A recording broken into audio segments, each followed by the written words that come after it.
Waktunya 10 menit. Setelah itu baru kita akan masuk pada sesi 2. Sesi 3, penguji akan bertanya, menanggapi, memberikan catatan, masukan, dan lain-lain. Saya kira ini sudah biasa kita laksanakan pada tahap-tahap sebelumnya dan saya pikir sudah bisa dipahami dengan sangat baik ya, Pak Mali ya. Stop share. Ya, Bapak. Baik. Sebelum dimulai presentasi Anda pada sesi 1, marilah kita mulai ujian kita pada pagi hari ini dengan doa bersama-sama. Bukan hanya Pak Mali yang berdoa, tapi kita juga berdoa semoga ujian kita pada pagi hari ini berjalan dengan lancar dan dengan hasil yang sukses. Berdoa dimulai.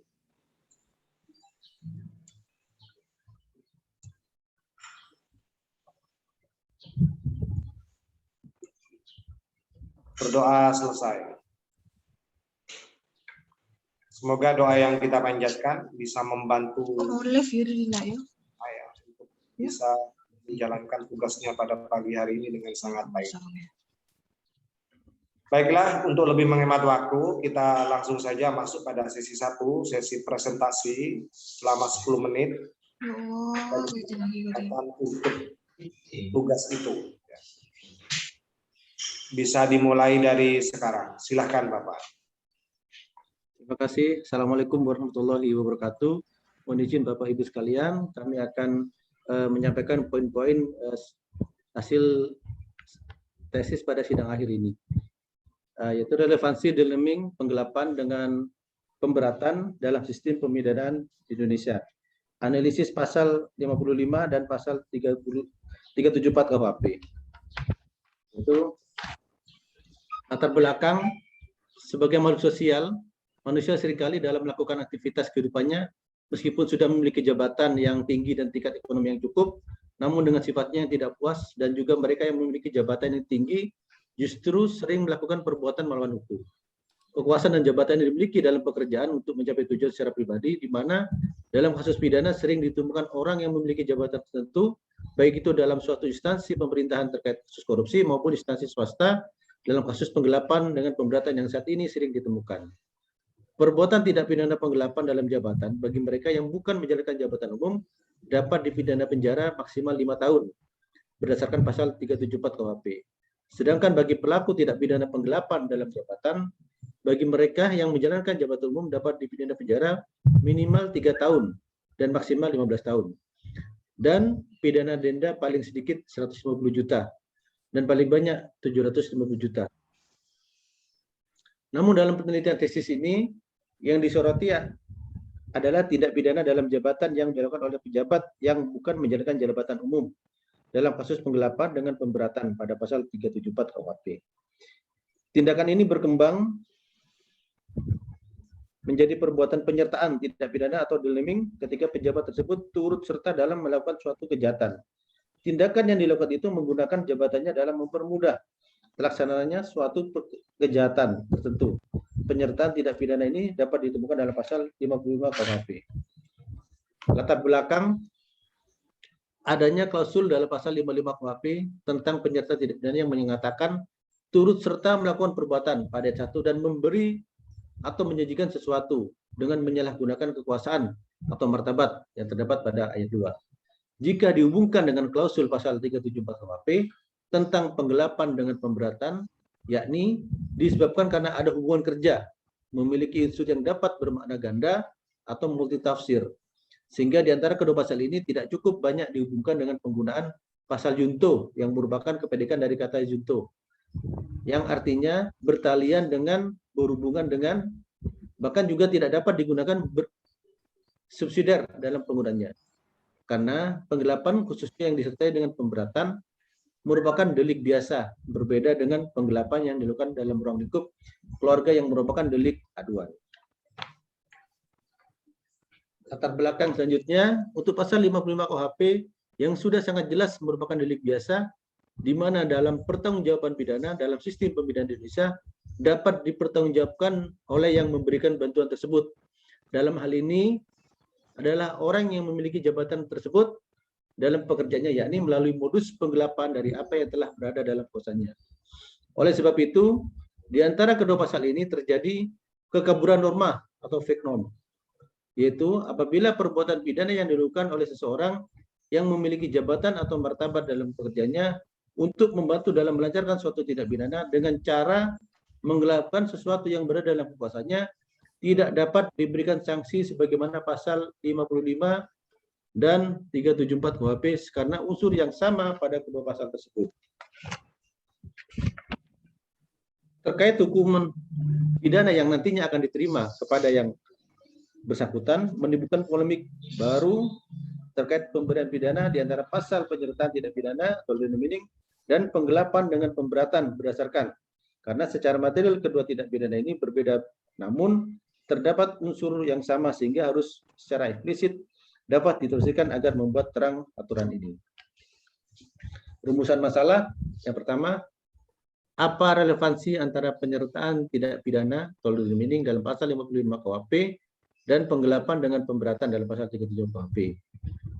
Kedua, apakah pemberian pidana di antara keduanya dapat dikatakan sama menurut sistem pemidanaan di Indonesia? Tujuannya yang pertama ingin dicapai adalah untuk menganalisis apa relevansi antara penyertaan tidak pidana atau delimiting dalam pasal 55 KUHP dan penggelapan dengan pemberatan dalam pasal 37 KUHP. Tujuan kedua ingin dicapai adalah untuk menganalisis apakah pemberian pidana di antara keduanya dapat dikatakan sama menurut sistem pemidanaan di Indonesia atau tidak. Tipe penelitian yang kami ajukan itu penelitian hukum normatif. Yang pertama, pendekatan masalah. Yang kedua, berbagai bahan sumber hukum. Yang ketiga, teknik pengumpulan bahan hukum. Yang keempat, teknik pengolahan bahan hukum. Kemudian analisis bahan hukum. Untuk menganalisis bahan hukum yang diperoleh akan digunakan metode analisis normatif, yakni deskriptif, kualitatif melalui penafsiran atau interpretasi hukum. Deskriptif kualitatif diharapkan mampu menghasilkan uraian secara mendalam tentang penyertaan tidak pidana deniming dan penggelapan dengan pemberatan menurut sistem pemidanaan Indonesia. Cara ini merupakan cara menginterpretasikan dan mendiskusikan bahan hasil penelitian berdasarkan pada pengertian hukum, norma hukum, teori-teori hukum, serta doktrin yang berkaitan dengan pokok permasalahan. Relevansi antara penyertaan tidak pidana atau delimiting dan penggelapan dengan pemberatan. Substansi dalam rumusan pasal delimiting dan pasal penggelapan dengan pemberatan. Yang pertama, secara teoritis, suatu penyertaan dikatakan terjadi jika dalam suatu peristiwa tindak pidana terlibat lebih dari satu orang. Menurut KUHP yang dimaksud dengan turut serta melakukan adalah setiap orang yang sengaja berbuat dalam melakukan suatu tindak pidana. Apabila dalam melakukan penyertaan tidak pidana terhadap tidak pidana penggelapan yang dilakukan oleh seseorang yang memiliki jabatan dalam suatu instansi atau hubungan pekerjaan dengan seseorang yang dalam hubungannya itu memiliki kekuasaan penuh terhadap barang atau apapun yang diserahkan itu, sehingga turut serta ini dilakukan oleh seseorang yang memiliki jabatan tertentu. Wujud dari penyertaan delimiting yaitu turut melakukan manipulation dan pembantuan, manipulative aid, yang tercantum dalam pasal 55 dan pasal 56 KUHP. Untuk rumusan dalam pasal 374 KUHP tentang penggelapan dengan pemberatan, penggelapan dalam jabatan ataupun penggelapan karena adanya hubungan kerja adalah hubungan kerja yang bukan hubungan kepegawaian negeri. Unsur-unsur tidak pidana penggelapan dalam jabatan terdiri dari beberapa unsur. Yang pertama, semua unsur penggelapan dalam bentuk pokok yakni terletak dalam pasal 372 KUHP. Sedangkan unsur yang kedua yakni unsur tambahan dari pasal 374 KUHP. Ini adalah unsur khusus yang memberatkan. Sehingga pasal ini dapat dikatakan sebagai penggelapan dengan pemberatan. Yang pertama adalah unsur karena adanya hubungan kerja. Yang kedua, karena adanya mata pencarian. Yang ketiga, karena mendapat upah untuk itu. Nilai relevansi dalam norma hukum pasal deniming dan pasal penggelapan dengan pemberatan relevansi merupakan hubungan atau keselarasan antara dua atau lebih dari objek tertentu, yakni keterkaitan antara pasal 374 KUHP tentang penggelapan dengan pemberatan dan pasal 55 KUHP tentang penyertaan tidak pidana atau leniming. Oleh karena itu, norma hukum yang terdapat dalam pasal penyertaan tidak pidana atau leniming dalam pasal 55 KUHP dan juga norma hukum yang terkandung dalam pasal penggelapan dengan pemberatan, yakni dalam pasal 374 KUHP, dilakukan analisis menggunakan metode penafsiran hukum. Apabila dilakukan analisis secara penafsiran atau interpretasi hukum, sistematis atau logis, dan ini merupakan bagian dari keseluruhan sistem hukum, ini terkait sistem hukum pemidanaan. Apabila seorang tersebut yang memiliki jabatan melakukan perbuatan penggelapan, namun penggelapan tersebut bukan merupakan perbuatan pidana yang utama, melainkan perbuatan penggelapan tersebut termasuk ke dalam salah satu penyertaan terhadap tidak pidana yang utama.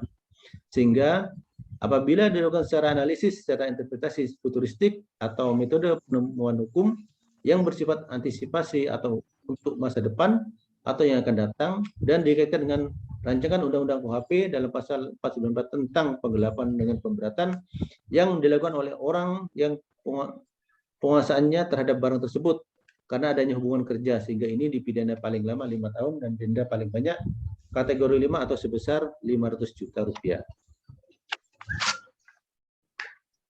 Analisis pasal 374 dan 55 KUHP pada frase karena ada hubungan kerja dalam pasal 374 KUHP. Frase menyalahgunakan kekuasaan atau martabat dalam pasal 55 ayat 2 KUHP. Pada dua frase di atas, dari dua pasal yang berbeda dan pada kasus yang berbeda secara konsep, namun dalam perumusannya memiliki tingkat relevansi yang sangat erat karena didasari dari adanya hubungan dalam suatu lingkup, yakni dalam jabatan tertentu.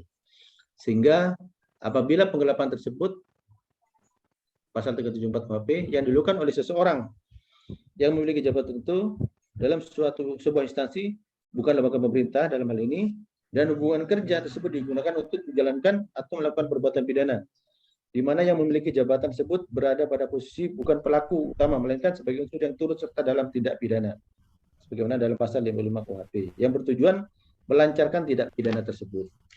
Oleh karena itu, dari sini dapat disimpulkan bahwa perkembangan penemuan hukum atau res defending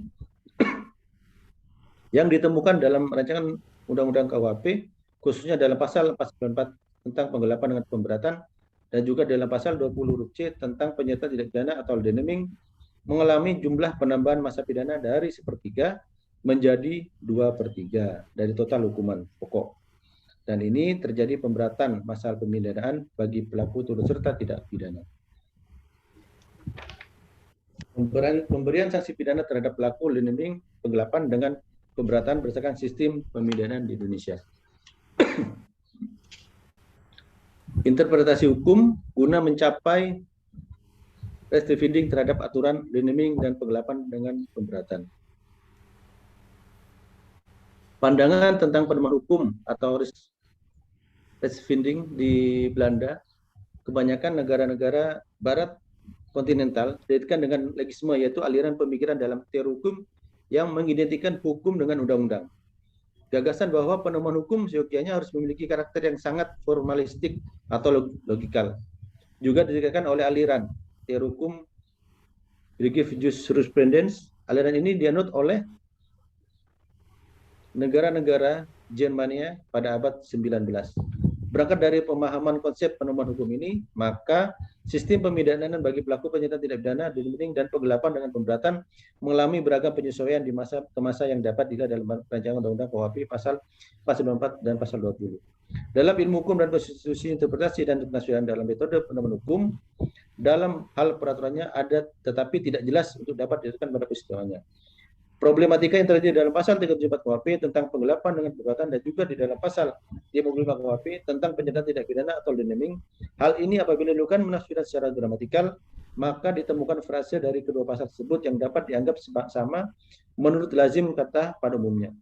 Frase karena ada hubungan kerja dalam pasal 374 KUHP dan frase penyalahgunaan kekuasaan atau martabat dalam frase 55 KUHP tersebut dapat diartikan sama apabila dilakukan melalui metode penafsiran secara gramatikal.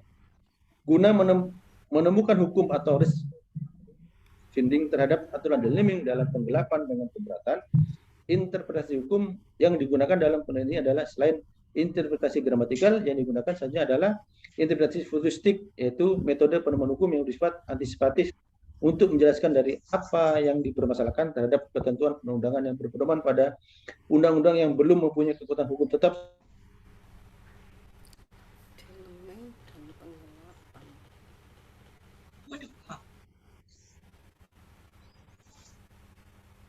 Maka Pak Marianto.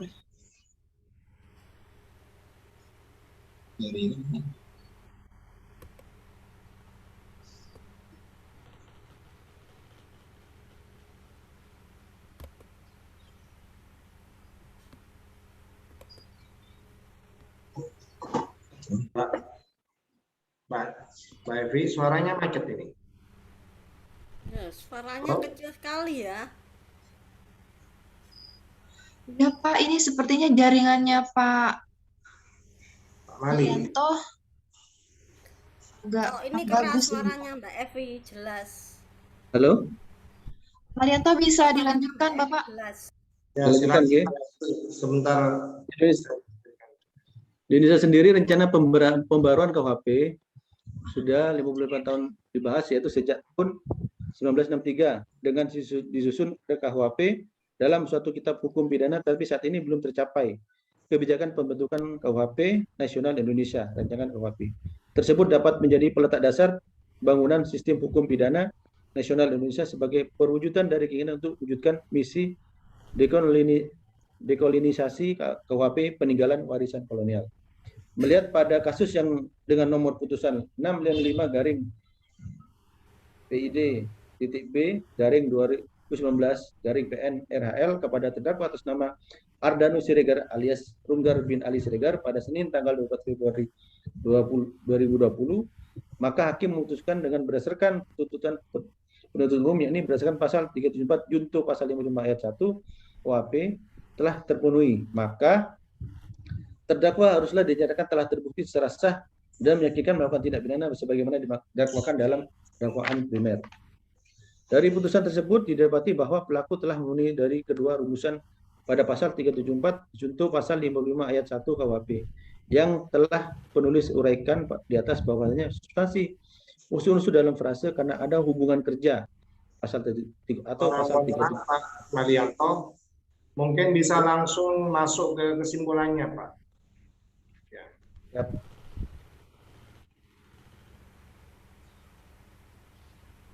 Ya, silakan. Kesimpulan, pada pasal 55 KUHP tentang penyelesaian tindak pidana atau delimiting dengan pasal 37 KUHP tentang penggelapan dengan pemberatan berdasarkan analisis secara penafsiran gramatikal memiliki relevansi yang sangat dekat dengan melihat pada indikator berikut ini, yaitu pada frase karena ada hubungan kerja dan penyalahgunakan kekuasaan atau martabat yang diartikan sama menurut lazim bahasa secara umum dan berdasarkan penafsiran futuristik perkembangan penemuan hukum baru atau resfinding yang ditemukan dalam RUU KUHP, khususnya di dalam pasal 494 tentang penggelapan dengan pemberatan dan juga dalam pasal 20 huruf C tentang penyertaan tindak pidana atau leniming mengalami jumlah penambahan masa pidana dari 1/3 menjadi 2/3 dari total hukuman pokok. Dan ini terjadi pemberatan masa pemidanaan bagi pelaku turut serta tindak pidana atau deliming. Di antara pasal 374 KUHP dan pasal 36 KUHP memberi pemberian sanksi pidana tidak dapat disamakan menurut sistem pemidanaan Indonesia karena perbuatan penyertaan tindak pidana merupakan pasal yang tidak dapat berdiri dengan adanya pidana tambahan dari pidana pokok. Sedangkan untuk pasal penggelapan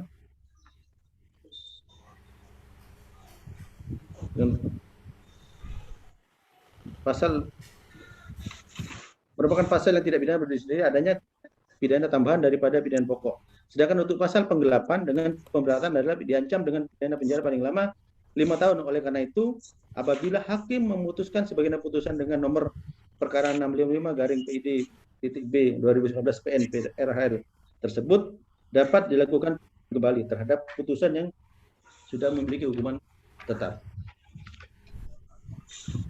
Saya kira cukup ya. Ya, Bapak.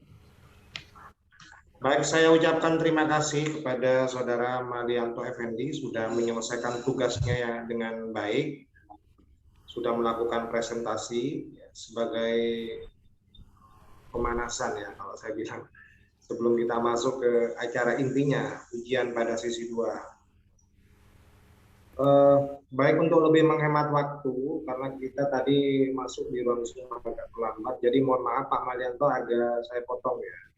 Tapi Ya, kami sudah membaca bagian-bagian penting dari tulisan Anda dan juga kami sudah menyimak secara bertahap mulai dari tahap awal sidang proposal, kemudian seminar hasil hingga hari ini ya.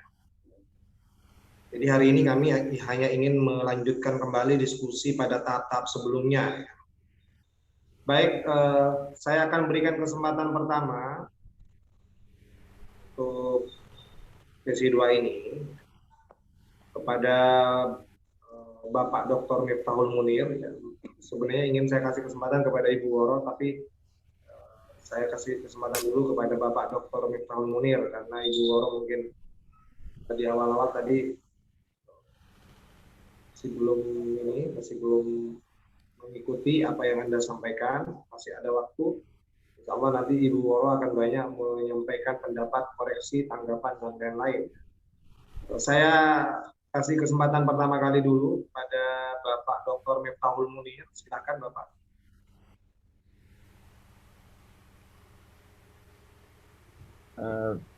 Terima kasih Pak Zainuddin atas kesempatannya. Selamat kepada Pak Malianto. Ya, Pak Malianto, saya konfirmasi di sini, mohon ditanggapi. Kasusnya Bapak Ardanus Siregar bin Ali Siregar ini, apakah kemudian di dalam putusannya hakim tidak menyertakan alasan-alasan lain kenapa kemudian pasal 55 itu tidak disertakan untuk putusan hakim tersebut pada kasus Bapak siapa tadi Ardanus Siregar. Silakan Pak Marianto.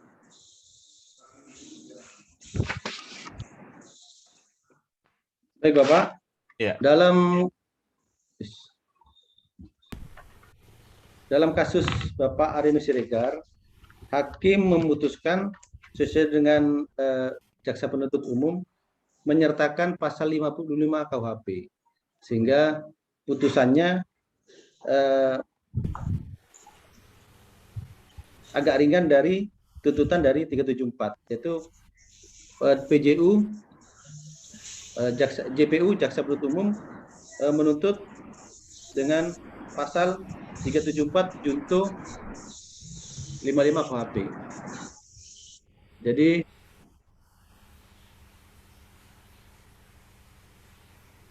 menetapkan terdakwa dibebani itu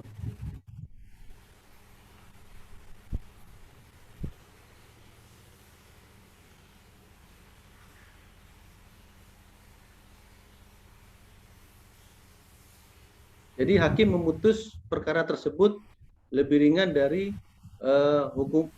ancaman hukuman dari pasal 374 KUHP karena ada penyertaan pasal 55 diikutkan dalam kasus tersebut. Demikian. Mas Malianto, berkas putusannya itu Mas Malianto sudah baca semua? Atau hanya garis-garis besarnya saja yang kemudian yang hanya dibaca dan diperlukan oleh Mas Malianto? Kami baca, Bapak, tapi kami kami baca seluruhnya, cuma kami kurang hafal dalam menjabarkannya. Berarti hanya garis-garis besarnya ya yang masuk di sini ya? Ya, Bapak. Oke. Saya berharap begini, Mas Malianto. Dari tulisan tesis ini yang belum masuk itu, kenapa saya merasa penting itu untuk dimasukkan? Karena dalam dalam penelitian ini ada kemudian interpretasi gramatikal dan kemudian interpretasi futuristis.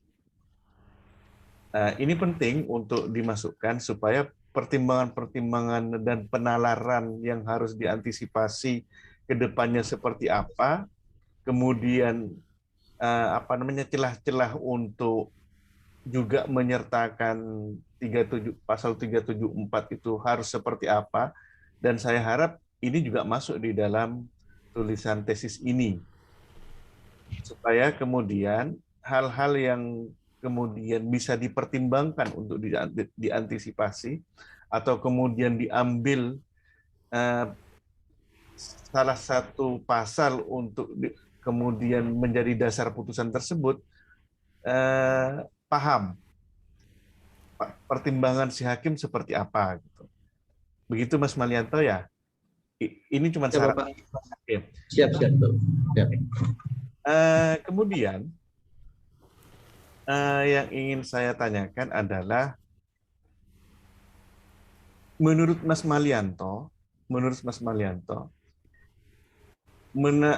tafsir futuristis dan kemudian interpretasi gramatikal itu seperti apa ke depannya yang akan kemudian kira-kira akan kemudian dimanfaatkan atau kemudian disalahgunakan oleh hakim atau kemudian pengacara misalnya untuk mengarahkan hakim dalam pertimbangan-pertimbangan yang meringankan.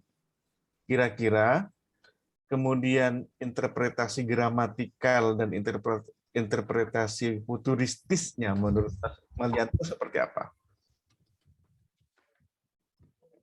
Baik Bapak, untuk gramatikalnya, jadi dalam undang-undang tersebut harus dicantumkan frase-frase bahasa yang jelas, sehingga tidak terkesan multitafsir, sehingga bisa ada celah-celah hukum yang berupa kekosongan hukum atau lain sebagainya, atau celah-celah hukum dimanfaatkan oleh pihak-pihak tertentu untuk mencari kelemahan hukum itu tersendiri. Kemudian secara futuristik, sehingga dengan adanya hal-hal ini, sehingga kedepannya ada perbaikan, bahwa perumusan suatu rancangan undang-undang KUHP tidak akan ada lagi permasalahan di belakang hari, sehingga bisa membingungkan para penegak hukum, pemutus hukum, maupun orang yang berhubungan dengan hukum tersendiri, baik itu penasihat hukum, korban, maupun terdakwa. Demikian, Bapak. Oke, sip. Nah, itu dia yang saya harapkan, sehingga kemudian dua frasa yang ada di halaman 67, kalau kemudian dianggap menimbulkan multitafsir, itu kemudian mengurangi multitafsirnya, menurut saya seperti itu. Oke, terima kasih Mas Malianto, cukup dari saya. Waktunya saya kembali kepada Pak Zen. Terima kasih Pak Zen.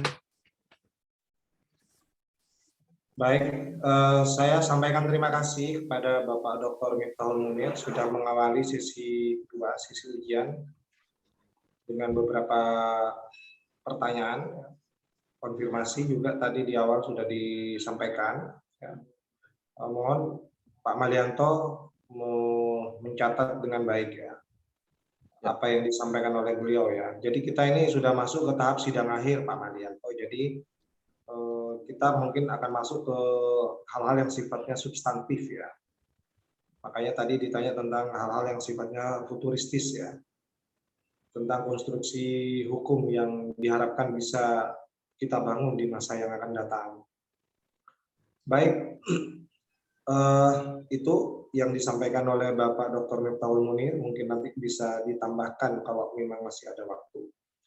Kesempatan kedua saya berikan kepada Ibu Dr. Woro. Silahkan Ibu. Ya, baik, terima kasih. Tes ini apakah suara saya terdengar ya Pak ya? Suara saya terdengar enggak? Terdengar Ibu? Terdengar Ibu? Ya, baik. Terima kasih, selamat pagi kepada Pak Zen, kemudian juga Pak Munir atas ini ya. Semoga semuanya dalam keadaan sehat, juga Pak Malianto. dalam kondisi Bu. sehat walafiat. Oke, kita mulai dari depan nih ya, dari judul ya. Judulnya relevansi dealnaming dan penggelapan dengan pemberatan dalam sistem pemidanaan Indonesia. Analisis pasal 55 dan pasal 374 KUHP. Ini sedikit ya, saya review sedikit.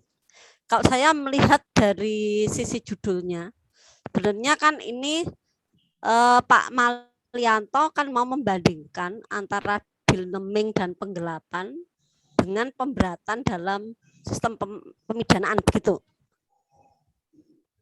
Membandingkan Ya, Ibu. tidak di sini? Membandingkan tidak? Relevansinya. Membandingkan Bukan ya. membandingkan, tapi ada keterkaitan bahasa. Ada kesamaan bahasa. Ada kesamaan bahasa ya. Ya. Oke. Baik, kalau gitu kita mulai. Secara umum sebelum saya masuk ke substansi, nanti saya akan kirimkan ke Pak Malianto apa yang sudah saya koreksi, sudah saya coret-coret, karena bulan saya dapat kirimannya berupa formatnya Word ya, jadi saya bisa coret-coret, nanti saya kirimkan hasil koreksian saya. Ya, secara umum ini masih ada beberapa penggunaan yang salah, kata sambung itu yang masih diletakkan di depan, seperti namun, sedangkan dan sebagainya. Kemudian juga di samping itu juga ada ini apa? Saya mungkin lebih ke ini ya, Pak, ke kalau substansinya ini kalau boleh kita dari judul ini, kemudian kita sampai ke masalah, rumusan masalah. Coba silahkan diklik di rumusan masalah. Rumusan masalah.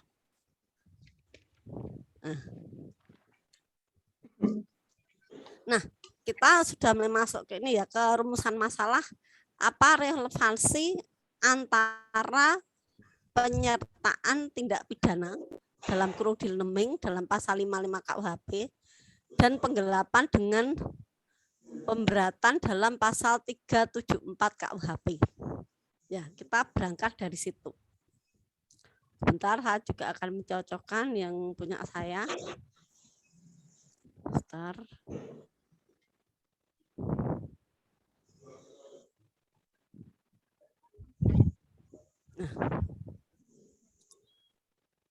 Nah, sekarang saya akan ini ya, coba dilihat rumusan masalah dan bab 3. Bab 3 itu judulnya relevansi antara penyertaan tindak pidana atau dealnaming dan penggelapan dengan pemberatan. Menurut saya, kenapa di dalam rumusan masalah ini, ya, rumusan masalah nomor 1 yang notabene dibahas, dianalisis di dalam bab 3, ini Pak Malianto mengulang judul.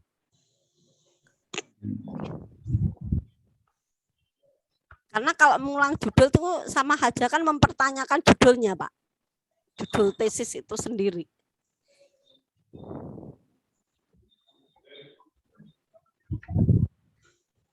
Halo? Halo, Ibu? Ya, silakan dijawab. Kenapa Pak Malianto mengulang judul? Jadi judul yang ditulis itu dipermasalahkan di dalam rumusan masalah. Baik Ibu, dalam hal ini kami bukan berniat untuk mengulang, namun untuk memperjelas kembali, untuk mengingatkan kembali bahwa rumusan masalah yang akan kami terapkan atau akan kami sampaikan, sehingga kami tuliskan kembali ke dalam judul bab 3 agar bisa mengingat kembali. Jadi bisa mengingat kembali tentang rumusan masalah tersebut. Jadi bukan maksud kami untuk mengulang, namun untuk mengingat kembali bagi kami bahwa itulah rumusan masalahnya. Begini, karena kalau seperti itu kan sama saja mempertanyakan judulnya, Pak. Apa tidak ada yang rumusan masalah yang lebih spesifik. Karena saya lihat di dalam bab 3. Di dalam bab 3 ini kan di halaman 57 kalau tidak salah ya, ini di halaman 57. Nah, di halaman 57. Di halaman 44 ya. Ini di halaman 44. Nah, kemudian di ini saya mau lihat sebentar ya. Nah, ini sebenarnya kalau Bapak mau cermat, di sini kan nanti ada nilai-nilai nilai-nilai relevansi. Kenapa enggak nilai-nilainya aja yang diangkat? Karena di situ bisa dikupas. Nah, ini ya. Ini di subbab 3.2. Ini ada tulisan nilai relevansi dalam norma hukum, pasal dinaming dan pasal penggelapan. Sebenarnya kalau Bapak bisa ini dijadikan rumusan masalah, ini akan lebih bagus daripada Pak Malianto mengulang judul. Karena menurut saya kalau Bapak mencantumkan itu di dalam rumusan masalah, berarti Bapak mempermasalahkan judulnya sendiri gitu. Itu menurut hemat saya loh, Pak. Ini akan lebih bagus kalau memakai nilai relevansi dalam norma hukum ini. Jadi nilainya seperti apa yang di situ itu akan lebih masuk ke substansinya. Karena kan itu kan Bapak tadi kan mengatakan ini bukan perbandingan, tapi ada satu hal yang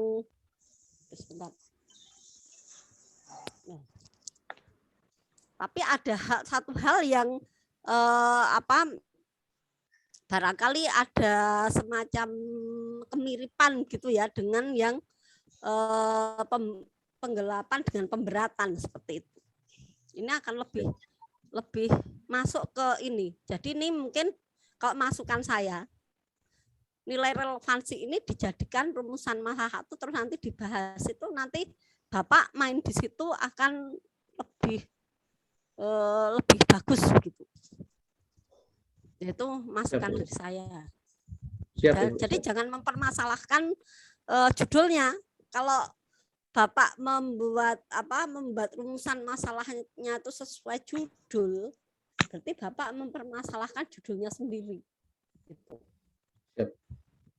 Nah, itu dari saya. Tapi nanti silahkan nanti konsultasikan dengan pembimbingnya. Ya, itu masukan saya. Nah, kemudian saya akan bertanya. Ini saya akan bertanya ke substansi.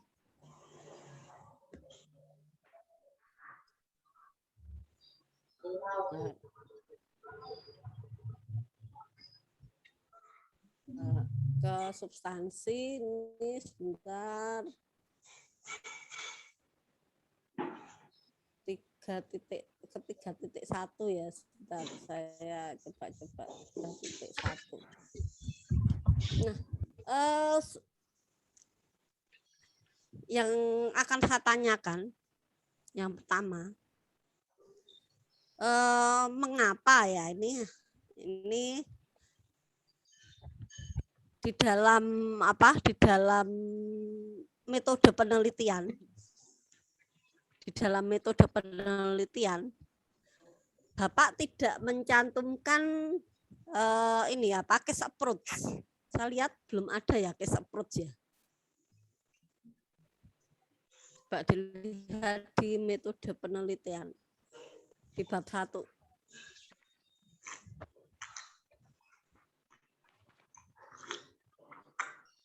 Metode penelitian, coba dilihat di bab 1.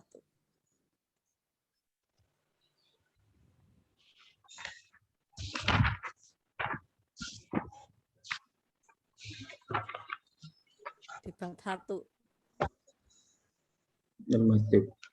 Ya, di metode penelitian. Kayaknya belum ada sih ini di case approach-nya belum ada. Padahal Bapak tadi saya lihat menggunakan kasus. dan kasus yang sudah inkrah. Di sini hanya ada statute approach sama conceptual approach.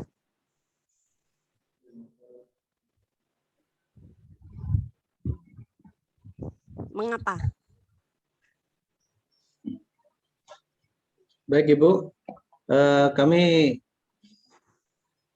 mengunggah contoh kasus tersebut, masukan dari Bapak Dr. Miftahul Munir. Jadi kasus tersebut kami unggah dalam bahan tesis kami, sehingga mungkin ada kelalaian kami mungkin dalam mencantumkan metode penelitian hukum kami. Demikian. Ya, nanti jangan lupa ya itu di apa? Karena penting ya. Karena harus sesuai. Jadi nggak bisa ini apa? Pak Malianto ini mencantumkan kasus di mana kasus itu sudah inkrah tapi di sini tidak ada pendekatan kasus. Ya. Biar ada benang merahnya. Nah, kemudian satu lagi, ini sedikit, coba kita ke bab 4.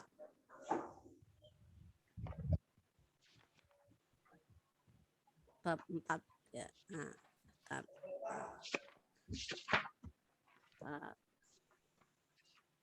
ini di bab 3 sebentar, bab 4, sebentar, bab 4.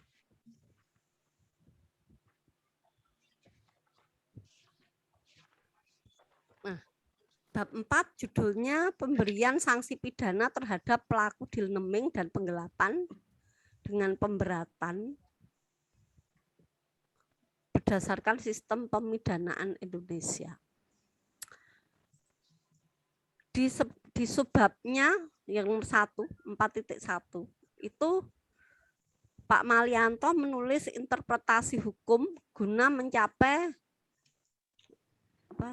rescinding terhadap aturan deal naming dan penggelapan dengan pemberatan. Nah, saya mau menanyakan asal masalnya dari mana? Tiba-tiba Pak Malianto bicara tentang interpretasi hukum. Ini asal masalnya dari mana? Kenapa Bapak tiba-tiba bicara tentang interpretasi hukum? Jadi seperti ini Ibu. Jadi teori-teori hukum yang ada di Indonesia ini warisan dari zaman kolonial Belanda. Sehingga perlu untuk adanya pembaruan atau perumusan atau rancangan hukum KUHP yang baru. Kemudian kenapa kami menginterpretasikan hukum? Jadi karena kami menemukan adanya kesamaan bahasa atau makna dari gramatikal dua pasal tersebut, sehingga kami bahas dalam tesis kami ini. Demikian. Enggak, pastinya begini Pak. Sebelum interpretasi hukum masuk ke interpretasi hukum, ini antara judul ini harus ada uraian yang menjadi jembatan ketika di subbab 4.1 ini muncul interpretasi hukum. Jadi kalau seperti ini, pemberian sanksi pidana, nah tiba-tiba Bapak bicara interpretasi hukum. Itu kan ada missing ya.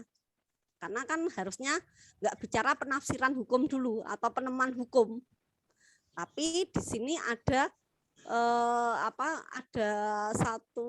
mungkin satu atau dua paragraf yang bisa menjelaskan antara pemberian sanksi pidana ini ada kaitannya dengan interpretasi hukum atau penafsiran hukum seperti itu. Begitu Pak. Jadi kalau Bapak membahas tentang pemberian sanksi pidana, tapi tiba-tiba bicara interpretasi hukum, pembaca atau mungkin ini tahu-tahu muncul interpretasi hukum ini dari mana ini kan begitu. Begitu Pak. Siap Ibu. Siap. Karena ini harus ya kalau interpretasi hukum kan harus tahu kenapa harus ada interpretasi hukum. Nah, itu kan harus dijelaskan dari awal sehingga di subbab 4.1 ini muncul interpretasi hukum gitu. Jadi enggak terlepok gitu jatuh seperti seakan-akan jatuh dari langit ada interpretasi hukum begitu. Jadi di sini harus ada penjelasan lebih awal. Nah, itu yang dari saya ya, mungkin ini nanti akan berpengaruh pada kesimpulan ya Pak ya. Kesimpulannya nih saya melihat coba ya di bab 4 ya. Di bab 4 penutup.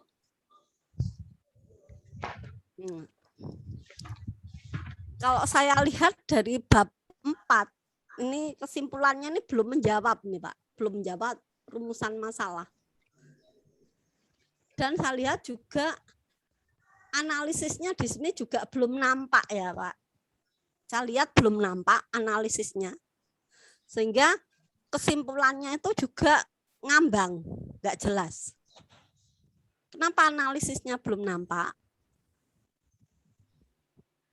Karena saya lihat di situ Bapak hanya ngutip pasal-pasal, ngutip pendapat, tapi tidak membandingkan masing-masing pendapat tersebut. Jadi di situ menurut saya analisisnya belum muncul begitu. Juga akhirnya di kesimpulannya pun juga belum menjawab rumusan masalah yang ada.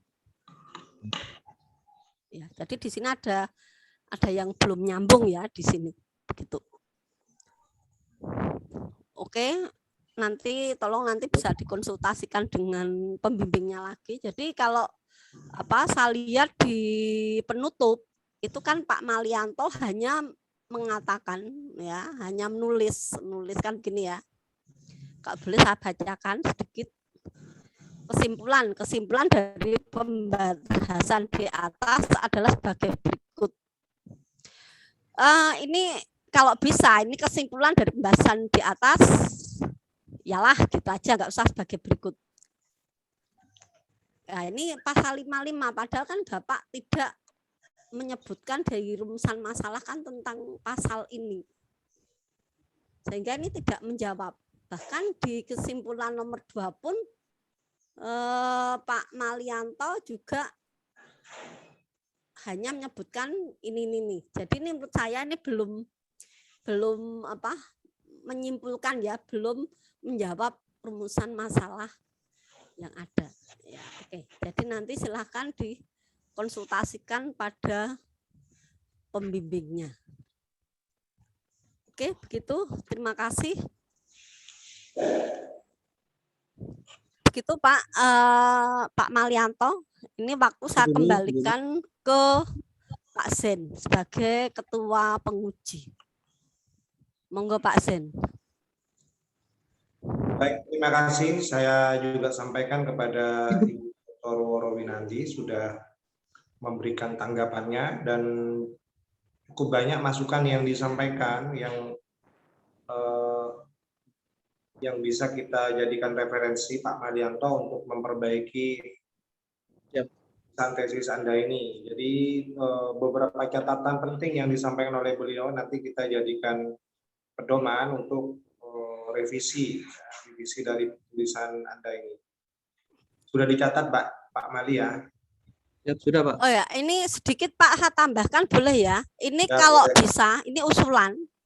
Jadi kalau menuliskan pasal itu jangan misalkan begini ya, pasal 374 KUHP berbunyi begini. Karena pasal itu adalah benda mati. Jadi kalau benda mati dia nggak bisa berbunyi. Baiknya isi dari pasal 374 KUHP dinyatakan. Nah, itu boleh. Lebih baik memakai kalimat pasif. Jangan kalimat aktif. Karena kalau kalimat aktif itu harus ada subjek, predikat, objek. Itu nanti di catatan saya yang sudah saya koreksi nanti ada catatannya. Ya. Begitu Pak. Terima kasih. Baik, terima kasih kembali Ibu sudah menambahkan hal penting terkait rencana revisi yang akan dilakukan oleh Saudara Malianto ini, ya, termasuk juga tata bahasanya yang diharapkan bisa tepat begitu mendeskripsikan apa yang sudah ditulisnya ini. Baik, saya lanjutkan. Pak Malianto masih siap ya, lanjut ya. Ya, Pak. Ya, saya langsung masuk ke substansinya aja Pak Malianto, karena saya sudah cukup berdiskusi dengan Anda di tahapan-tahapan sebelumnya ya. Siapa, Pak? Ini yang dianggap problem itu dari aspek gramatikalnya. Dua pasal itu, pasal 55 dan 374 itu yang problem itu di bagian aspek gramatikalnya, sehingga menimbulkan multi tafsir atau interpretable atau apanya. Baik, Bapak. Dalam dua pasal tersebut, relevansinya ada makna gramatikal antara pasal yang hampir sama, antara pasal 374 dan pasal 55. Yaitu dalam hal ada hubungan kerja. Sehingga yang dalam pasal 374, penggelapan dilakukan oleh orang yang penguasanya terhadap barang disebabkan karena ada hubungan kerja, atau karena pencairan atau karena mendapat upah untuk itu diancam dengan pidana penjara. Sedangkan pasal 55-nya untuk ayat 1 keduanya ini ada makna bahasa memberi atau menjanjikan sesuatu dengan menyalahgunakan kekuasaan atau martabat. Nah, jadi ada hubungan kerja dan penyalahgunaan kekuasaan dan martabat, sehingga ada frase yang hampir sama gitu, sehingga bisa ada celah untuk menafsirkan yang berbeda-beda. Demikian, Bapak. Seperti ini loh ya Pak Ali ya, itu kan frasenya berbeda. Jadi tadi Anda menyatakan bahwa frase dalam dua pasal itu berbeda. Sehingga menurut saya seandainya ditafsirkannya pun secara berbeda, kalau Pak Miftah itu bicara kontekstualisasinya. Karena kalau sudah bicara tafsir, itu kan bicara kontekstualisasi. Ya. Jadi ada teksnya, ada konteksnya, kemudian ada kontekstualisasinya gitu. Akhirnya itu bisa melahirkan penafsiran yang berbeda. Dan kalau memang itu dianggap problem, maka menurut saya Anda sebenarnya tidak cukup hanya menghubungkan antara pasal 55 dan pasal 374 ya. Tidak hanya menemukan relevansinya atau nilai-nilainya, tapi kalau bisa, saya sebenarnya berharap tulisan ini seandainya cukup waktu ya, bimbing itu diarahkan pada rekonstruksi hukumnya. Jadi akibat isu hukumnya yang sampean sampaikan tadi, ada kekaburan katanya kan pada dua pasal itu, Anda dalam tafsir futuristiknya ke depan itu bisa menawarkan konstruksi hukumnya itu seperti apa gitu. Jadi setelah ditemukan relevansinya, kemudian ada tawaran konstruksi hukum yang bisa Anda bangun ya, yang diharapkan menjadi jus constituendo, menjadi hukum yang diharapkan bisa berlaku di masa depan. Apalagi ini momennya kan ada pembahasan rancangan KUHP, ya kan? Nah, saya sebenarnya berharap Anda masuk ke situ. Silakan ditanggapi. Apa tulisannya memang akan diarahkan ke situ? Baik, Bapak. Jadi kami dalam tesis ini menganalisis pasal 374 dan 55 hanya ada relevansi, membahas tentang relevansi, ada keterkaitan kesamaan bahasa dalam pasal tersebut. Jadi kami tidak mengarah ke konstruksi hukumnya dulu, namun kami ke makna gramatikal dari pasal tersebut. sehingga ada multitafsir di situ, sehingga bisa dijadikan celah-celah oleh pihak tertentu, sehingga bisa membingungkan atau membuat putusan hakim tidak sesuai dengan apa yang diamatkan undang-undang. Baik, saya lanjutkan ya. Ini yang mestinya Anda jawab tadi menanggapi pertanyaannya Bu Woro ya. Jadi kan tafsir itu tidak ujuk-ujuk datang gitu kan. Tadi Bu Woro kan bilang seperti itu. Tidak ujuk-ujuk kemudian kita menafsirkan gitu kan. Menafsirkan bunyi pasal-pasal KUHP yang dikenal sangat apa ya? Sangat ditafsirkan secara otentik ya, secara gramatikal gitu ya. Sulit ditafsirkan dengan yang lain secara sosiologis dan sebagainya seperti penemuan hukum dalam hukum acara, dalam hukum perdata.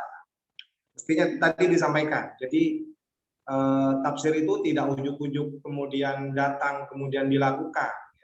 Kan tadi mestinya menjelaskan bagaimana fase dalam dua pasal itu ya ada kekaburan, ada kesamaan dan sebagainya seperti yang saya sampaikan tadi.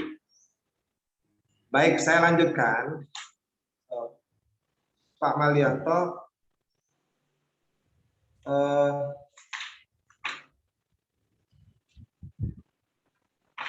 ini setelah diketahui relevansinya,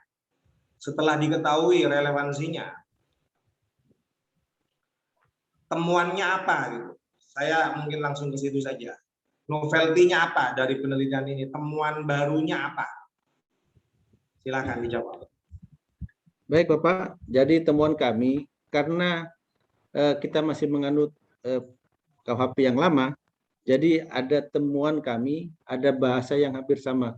Sehingga untuk menerapkan pasal, kalau apabila pasal itu menganut dituntut pasal 374, jadi tidak usah lagi dijuntuhkan ke 55. Jadi cukup pasal itu berdiri sendiri pasal 374. Apabila ada kekaburan norma atau hukum, jadi pasal tersebut tidak perlu lagi untuk pasal 55 disangkut pautkan dengan pasal yang makna gramatikalnya sama, sehingga akan ada kekaburan di situ. Sudah masuk ke pasal 374 masuk, ke 55 masuk, sehingga ancaman hukuman akan mempengaruhi ancaman hukumannya. Demikian, Bapak. Oke, berarti ditemukan ada putusan hakim yang menjuntuhkan pasal 374 dengan pasal 55 ya. Ya. Oke. Ini yang tadi sempat dikejar oleh Bapak Dr. Miftah Munir ya. Jadi memang perlu kita tahu pertimbangan hakim itu. Kenapa sering menjuntuhkan pasal 374 ini dengan pasal 55? Ya, kita pengen tahu pertimbangan hakim itu apa. Kalau Anda tadi kan idenya kalau bisa ke depan ini kalau masih menggunakan KUHP, ya, karena rancangan KUHP kita kan masih belum juga selesai itu ya, dibahas ya. Ini kalau diketahui pertimbangan hakim tentang menjuntuhkan 374 dengan 55 ini kan semakin jelas ya maksudnya bagaimana gitu. Sebab Anda tadi berharap tidak perlu dijuntuhkan, biarlah berdiri sendiri aja masing-masing pasal ini gitu kan, supaya tidak terjadi kekaburan seperti itu kan. Siap. Betul ya? Ya, betul, Pak. Baik. Kemudian yang terakhir, Pak. Oke lah kalau itu dianggap sebagai temuan ya. Pak Malianto, walaupun pada asasnya pasal-pasal pidana, pasal-pasal KUHP itu sejatinya harus menjamin kepastian hukum. Sulit ditemukan hal-hal yang sifatnya interpretable, multitafsir. Tapi memang pada kenyataannya, Pak, itu banyak yang penafsirannya beda-beda. Jadi walaupun pasalnya sama, kasusnya sama, itu ditemukan loh Pak, putusan hakim itu bisa berbeda-beda juga. Karena kita memang tidak sedang wajib menggunakan jurisprudensi. Jadi hakim Sumeneb misalnya itu tidak wajib menggunakan jurisprudensi terhadap kasus yang sama ataupun pasal yang sama. Memang itu ditemukan itu. Kalau dianggap itu tafsir ya bagian dari tafsir yang berbeda-beda dalam hukum pidana kita, dalam penerapan pasal-pasal pidana kita itu memang ditemukan tafsir yang berbeda-beda. Makanya kita perlu tahu pertimbangan hakim itu apa gitu. Nah, ini memang bukan studi kasus. Ini kan bukan studi kasus, Pak ya. Ya. Ini bukan studi kasus, tapi Anda boleh menggunakan pertimbangan-pertimbangan hakim itu dalam menganalisis berbagai persoalan yang akan Anda jawab di sini kalau memang itu dibutuhkan. Tapi sekali lagi ini bukan studi kasus. Ya. Tapi Anda boleh mengambil referensi untuk dijadikan bahan analisis, ya, mengambil pertimbangan-pertimbangan hakim. Kenapa sering menjuntukkan pasal 374 dengan 55? Pertimbangannya apa? Kenapa mereka berbeda-beda penafsirannya? Itu boleh menurut saya. Baik, saya kira itu tambahan dari saya melengkapi apa yang disampaikan oleh Bapak Dr. Miftah Munir dan Bapak dan Ibu Worowinandi tadi. Ya. Tapi sebelum itu mungkin ada tambahan dari Bapak Dr. Miftah Munir. Silakan Bapak, mungkin ada tambahan sebelum kita masuk sesi 3 untuk memberikan pendapat dan penilaian. Silakan Bapak, mungkin ada yang perlu ditambahkan. Baik Pak Zen, terima kasih Pak Zen.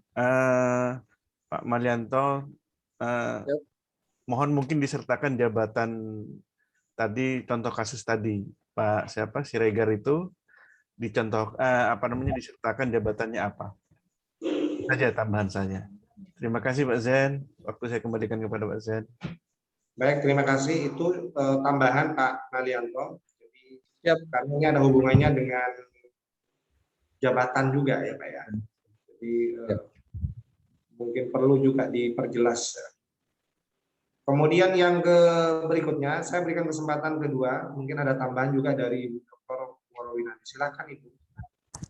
Baik, tadi saya ngintip mendengarkan penjelasan dari Pak Zen ke Pak Malianto. Ini kan memang arahannya kan nanti ke pembaharuan hukum pidana ya. Di sini saya belum melihat kalau bisa Pak Malianto tuh dapat naskah rancangan KUHP-nya. Jadi pasal-pasal yang berhubungan dengan tulisan dari Pak Malianto ini perlu dimasukkan. Jadi bisa tahu begitu. Karena saya lihat di sini Pak Malianto hanya menulis apa yang ada di dalam Wetboek van Strafrecht itu yang sudah diterjemahkan ke dalam bahasa Indonesia. Sementara di konsep KUHP-nya belum dimasukkan. Itu yang pertama. Kemudian yang kedua, tolong yang istilah-istilah asing dicetak miring.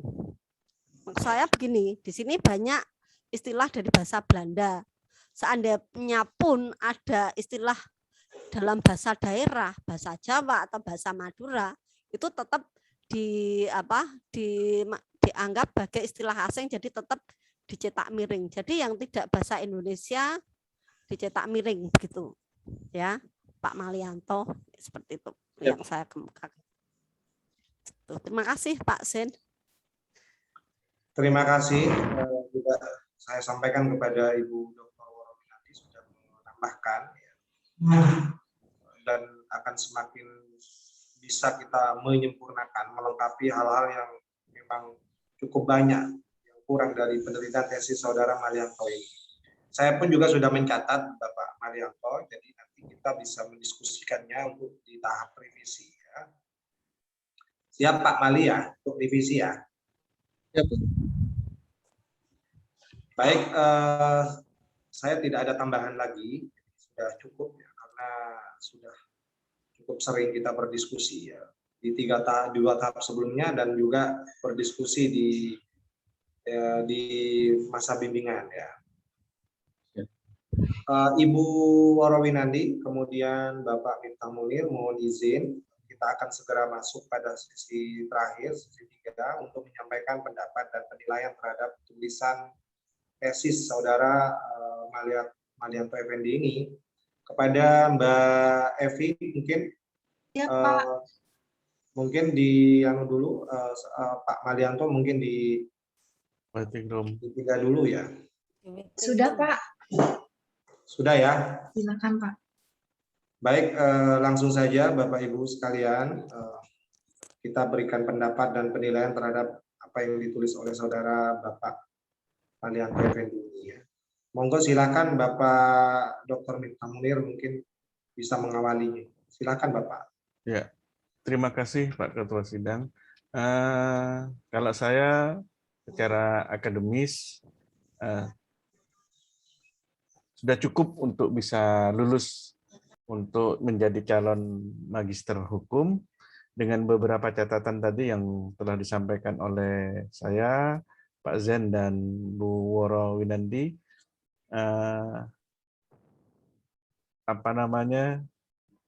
Secara akademik tulisan ini permasalahan dan kemudian hal-hal yang berhubungan dengan keperluan tesis ini sudah terpenuhi menurut saya. Terima kasih Pak Zen. Terima kasih kembali Bapak Dr. Miftah Munir sudah menyampaikan pendapat dan penilaiannya tentang tesis saudara Malianto ini. Silakan Ibu untuk menyampaikan pendapat dan penilaiannya. Ya, baik. Ya, menurut saya sebenarnya ini ya Pak, masih ada yang harus dibenahi ya, tapi nggak apa-apa. Nanti untuk revisinya nanti harus ditekankan tadi termasuk memasukkan pasal-pasal dalam konsep KUHP, karena ini saya lihat tadi tujuan penelitiannya kan seperti itu ya, arahannya ke pembaharuan hukum pidana ke depannya, apalagi tadi disinggung tafsir futuristik tuh ya, seperti itu ya harus itu dimasukkan. Memang ada beberapa sedikit yang mengganjal ya, artinya di dalam rumusan masalah, bahkan tadi oleh Pak Sen sendiri juga dikatakan tentang ini tentang substansi yang di bab 2-nya yang terutama untuk yang dasar pertimbangan hakim, yang kenapa hakim kok mesti menjuntukkan pasal ini dan pasal ini seperti itu ya. Itu kan tadi kayaknya juga belum terjawab oleh Pak Malianto. Tapi nggak apa-apa, nanti itu bisa diperbaiki di dalam revisi.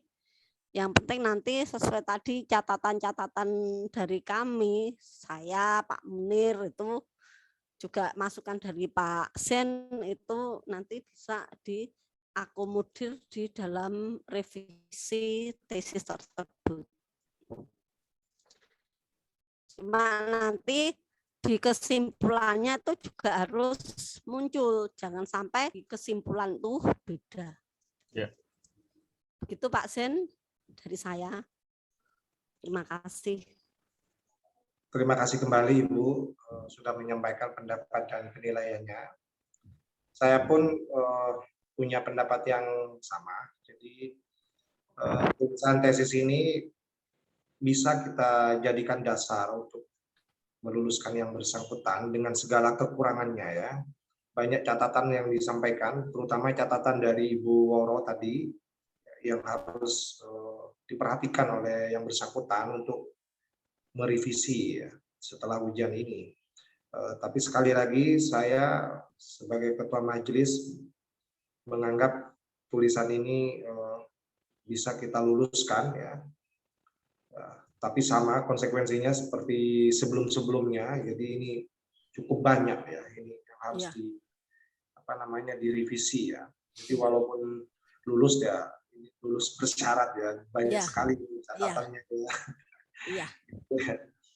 Baik, saya kira itu yang bisa kita rembukan ya pada sesi 3 ini. Kita akan undang kembali yang bersangkutan masuk dalam ruang Zoom ini. Monggo Mbak Evi dibantu untuk dimasukkan kembali Bapak Malianto ini. Baik Pak, ini sudah masuk Pak. Sudah masuk ya?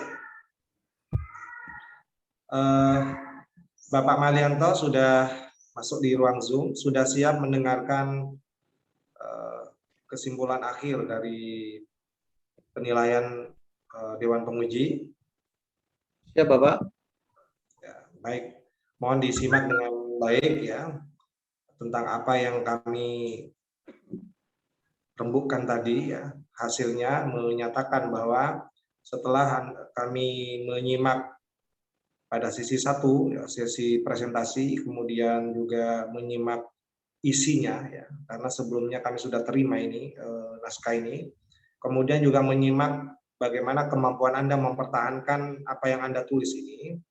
Kami Dewan Penguji menyatakan Anda layak untuk dinyatakan lulus dalam ujian tesis ini.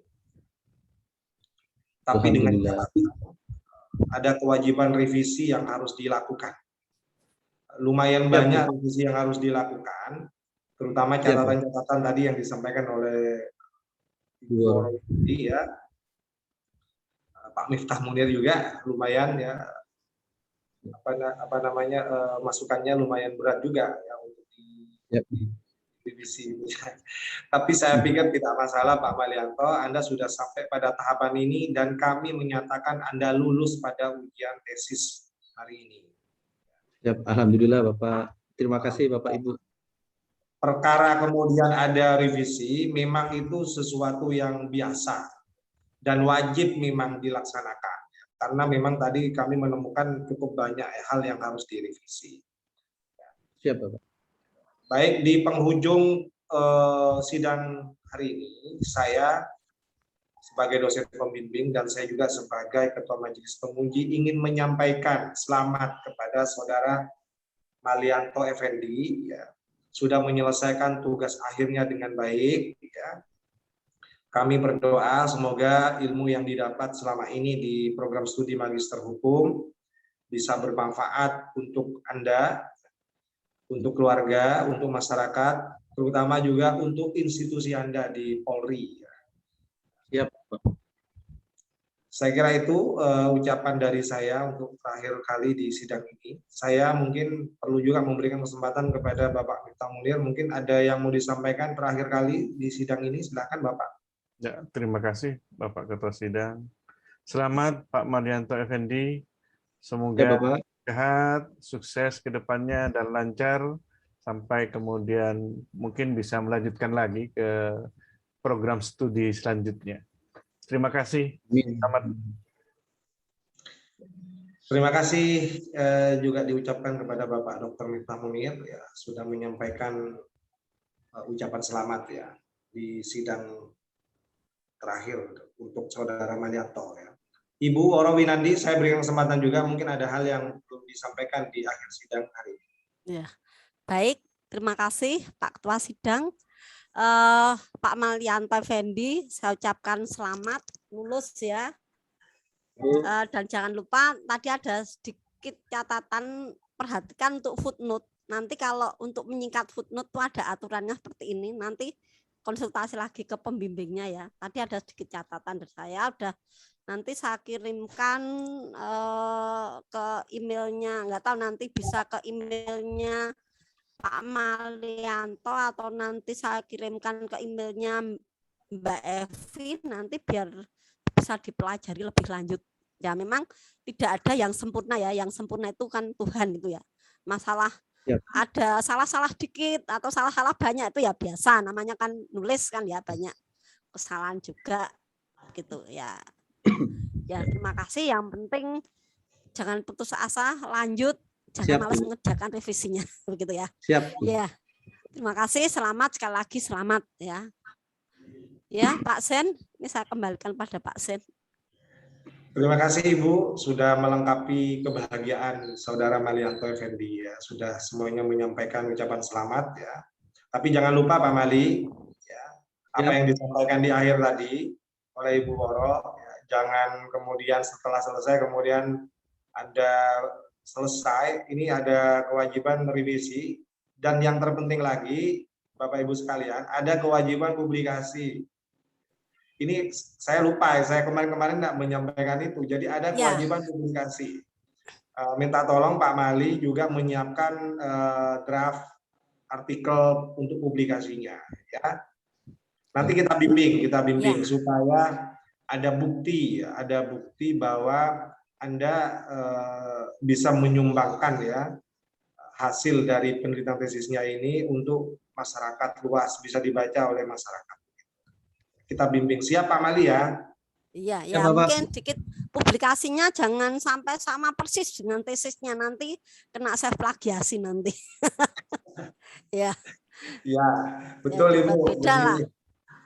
Ya, betul itu. Ya, nanti kita bimbing Bu supaya draft artikelnya bisa publikasi dengan standar yang sudah ditentukan oleh jurnal yang bersangkutan. Dan harus lulus cek plagiasi dulu ya. Ini juga syarat ini nanti harus lulus cek plagiasi dulu, baik tesisnya maupun draft artikelnya. Ya. Terima kasih Ibu Woro Winandi, terima kasih Bapak Dr. Miftah Munir, dan terima kasih atas kerjasamanya juga kepada Bapak Malianto Effendi. Kita semua sudah melaksanakan tugas ini dengan sangat baik. Kita berdoa, saling mendoakan semoga kita dalam kondisi sehat walafiat. Amin. Sehingga kita masih terus bisa berkarya, ya, melanjutkan tugas-tugas kita di program studi Magister Hukum ini. Saya kira itu yang bisa saya sampaikan di akhir sidang ini. Sekali lagi saya ucapkan terima kasih. Semoga apa yang kita laksanakan pada pagi hari ini dinilai sebagai ibadah. Amin ya rabbal alamin. Saya akhiri. Wassalamualaikum warahmatullahi wabarakatuh. Waalaikumsalam warahmatullahi wabarakatuh. Izin live sebentar ya Mbak Evi ya. Siap Ibu. Ganti